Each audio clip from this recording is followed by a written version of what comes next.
Hey friends, we're back. We're reading through the Bible, and today we are starting the book of Ezra. Book of Ezra. You may have not spent a lot of time in the book of Ezra. Heck, you might not have had spent a lot of time in the book of Second Chronicles either. But here we are, and these are the advantages of reading through the whole Bible rather than just picking on particular topics or books that kind of have the lowest hanging fruit. We are getting into everything. The stuff that's obvious, the stuff that's not. We are reading through the whole Bible this year, and it's wonderful. As we turn the page from Second Chronicles to Ezra, we're turning the page of a lot of years that have elapsed in between. This is the first moment, really, for me where I realized some of the disadvantages of not having a chronological approach. Some of these read through the Bible in a year plans will kind of jump around a little bit to kind of have a chronological approach, meaning kind of as time elapsed, which in some ways makes a lot of sense. And I mentioned about different ways to arrange the Bible, and this is where whether or not we follow the kind of the line of thought all the way straight through, or we have a little bit different. If we understand the big picture of what's happening historically, it'll help us to know where these things place, even if they don't travel in that exact path. And so, never fear, I'm going to remind you and help us to do that. So, and let me just give you an example of kind of how we feel even within the text, the challenge of the ordering that we have today. So in Ezra, chapter 1, verse 1, in the first year of Cyrus, king of Persia, in order to fulfill the word of the Lord spoken by Jeremiah, the Lord moved the heart of Cyrus, king. So where do we learn about the words of Jeremiah? Well, we learn about them in the book of Jeremiah, the prophet Jeremiah. And there's other things that have already elapsed that we've not yet read in the ordering of our Bibles the way that we have them today. So the book of Daniel takes place during the time frame that we've now just skipped over. So we've run past a lot of prophetic things, particularly the book of Jeremiah is mentioned here. When we get to that, we'll really see how he speaks into that. So we are jumping back and forth in timeline. When we get to the prophet Jeremiah, his book will be reflecting back on the time period that's now we've kind of skipped over in this narrative. So just realize that we've turned the page, but a whole period of time, the time that we call the exile. And if you didn't watch yesterday's video, the end of Second Chronicles, it's pretty important in the big picture of the biblical storyline, because this is kind of we like that God says, slow to anger. He was slow to anger, but still got angry because of people's continual idolatry and disobedience of him. So now, I guess, kind of happy day in a sense. We're moving back. So they were conquered by Babylon, King Nebuchadnezzar, and we've gone through a couple of different kings here. We've transferred the kingship over to Cyrus at this point. And there's a lot to learn here, right? So in this first year, in order to fulfill, so we see this kind of idea of God's word coming to pass, even if it's through human channels that aren't his people. We kind of see we're wrestling with how what God's doing, and then what people are doing and not doing, and we see these things about God moving people's hearts and kind of navigating all kind of how that works. Can get a little bit complicated, but it all sort of ties in together as time goes on. So we're told that the Lord moved the heart of Cyrus to make a proclamation throughout his realm, and he also put it in writing. We have this recorded here. This is what Cyrus, the king of Persia, says. It begins in verse 2 here of chapter 1 of Ezra. The Lord, the God of heaven, has given me all the kingdoms of the earth and appointed me to found a temple for him at Jerusalem. Interesting. To build. Has appointed me. He's not founding. It was already there. Solomon, right? and has appointed me to build a temple for him at Jerusalem and Judah. So he feels that he's got this Babylonian king in Persia has responsibility for this task, according to the text here, right? To build this temple in Jerusalem. And any people, verse 3, any of his people among you. So this is a decree out over the land. So there's Jewish people now here in the midst of this other nation. They're in Babylon, right? They're out of Israel. They're the people of Israel, but they're not in the land of Israel proper, or Judah in the case of the southern kingdom, where these people came from predominantly. So any among you may go up to Jerusalem and Judah and build the temple of the Lord, the God of Israel, the God who is in Jerusalem. Interesting, this idea here of, in their ancient thinking, of gods being kind of connected to localities. That's kind of a little nod to that there. And may their God be with them. All right, okay? So he's saying anybody that wants to go back is free to go back. Rebuild the temple to God that was destroyed. So this is good news in the history of the big story, right? The God's people that were exiled are now being allowed to return. It's a new hope. But there's a lot of work to be done, and there's still some things that we'll see that are left, important things that are left unfulfilled. And let me just mention this right now, in case I fail to later on. So they're going back to the land that they were exiled from, but who's in charge? Now, ultimately, we can say, well, God's in charge, okay. But on the ground, who's in charge? Because before this, there was what we call the monarchy, but there was no outside control. It was God over God's king, or the representative from amongst the people, right? In this line of David and the people. We saw prophets, priests, and kings. It was all part of the kind of thing, but there was no outside authority. But now, and all the way in through the whole story, through the rest of the whole New Testament, there's never again the independence, if you will, the way that there was during this historical period that we just finished up with, the Kings, the Chronicles. Never again are they independent. And we see as we'll move into the New Testament and expectations of what Jesus would do, this is incredibly important. The fact that there's still things that they're waiting for, longing for, wanting, that haven't been fulfilled since they've returned. And so some biblical scholars have talked about the idea of return from exile. So they've physically returned from exile, but have they really returned from exile? Have they come all the way back to God's vision and their own hopes of what would be the case? It's kind of yes, but.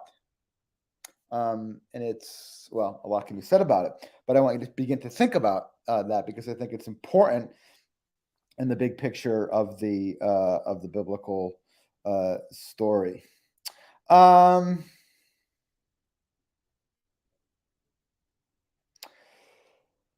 So in verse 5, then the family heads of Judah and Benjamin. Now remember, Judah and Benjamin are the two tribes that are predominantly in that area. The 10 tribes in the north, they got, remember, wiped out and exiled earlier by Assyria.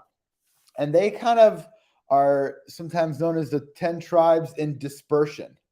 There's never really a returning in the way that the southern kingdom of Judah, even their returning is a little bit of a mixed bag. We'll continue to look at that.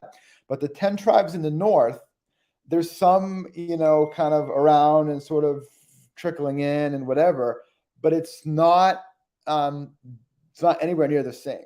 So as we go into the New Testament time, there's still these hopes that are outstanding. And we'll see some things in the prophets and that kind of thing, that those 10 tribes in the north are still kind of out there, even as Judah gets kind of reconstituted. But again, as we see, there's still some things that need to happen. So these are things that we need to understand. Again, if we're going to understand the story, I need to maybe make a better pithy way of saying that, because I say it so often, but it's true. So yeah, so here we go. So the family heads of Judah and Benjamin, and look at this, Levites, and I'm still in verse 5. Everyone whose heart God had moved prepared to go up and build the house of the Lord in Jerusalem. So this is not everyone. This is not all the people of Judah that become to. It's probably around this time period, by the way, that we start using the term Jewish.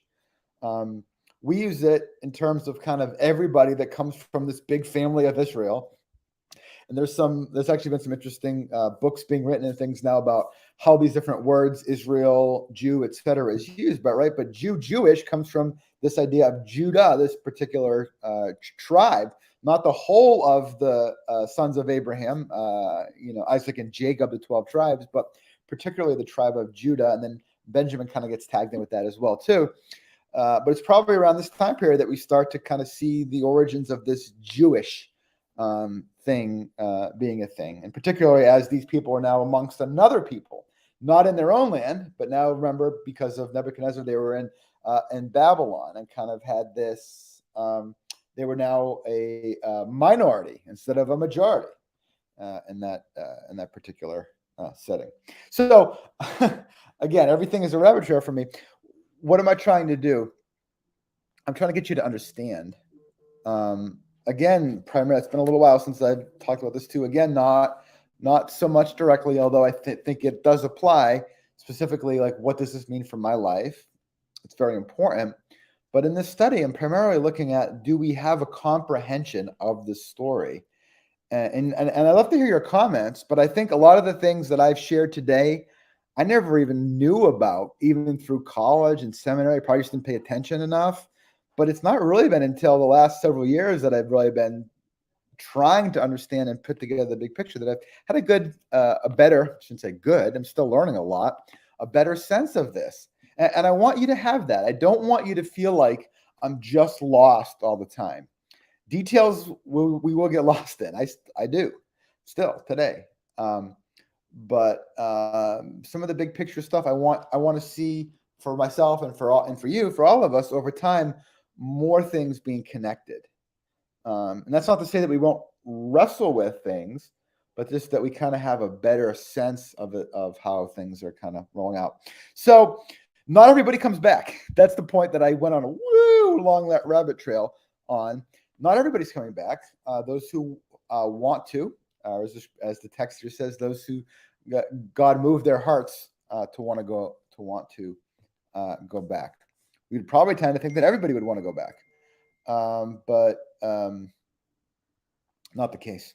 So anyway, we have then in chapter 2 this list of the people that returned, and kind of a focus on those associated with the temple, servants from the Levites and the priests and that kind of thing.